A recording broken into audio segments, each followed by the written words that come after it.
উলামাউহুম শাররুম মান তাহতা আদিমিস সামাই মিন ইনদিহিম তাখরুজুল ফিতনাতু ওয়া ফীহিম তাউদ। নবী করিম সাল্লাল্লাহু আলাইহি সাল্লাম বলেন, এই পৃথিবীর ভিতরে এমন একটা অবস্থা হয়ে যাবে, উলামাউহুম শাররুম মান তাহতা আদিমিস সামাই মিন ইনদিহিম, আসমান এবং জমিন থেকে উলামাউহুম শাররুম মিন তাহতা আদিমিস সামাই মিন ইনদিহিম, এই দুনিয়ার ভিতরে আলেম ওলামার ভিতরে তাখরুজুল ফিতনাতু ওয়া ফীহিম তাউদ, ফিতনায় জড়িত হয়ে যাবে। আজকে এক আলেম বলে মোনাজাত আছে, আর এক আলেম বলে মোনাজাত নাই।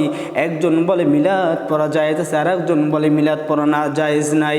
তাকাইয়ে দেখেন বিশ্বনবী হযরত মুহাম্মদ মুস্তাফা সাল্লাল্লাহু আলাইহি সাল্লাম বলেন, আসসালামু ক্বাবলাল কালাম, আগে সালাম দাও পরে কথা বলো।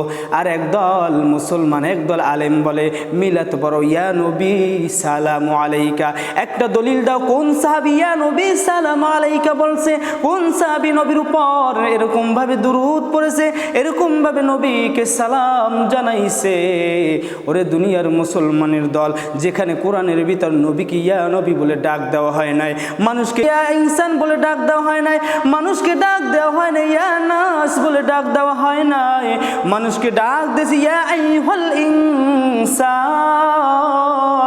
ইয়া আইয়ুহান নাস, নবীকে ডাক দিয়েছে ইয়া আইয়ুহান নবী। আর তুমি কিভাবে নবীকে তুমি ইয়া নবী বলে ডাক দাও?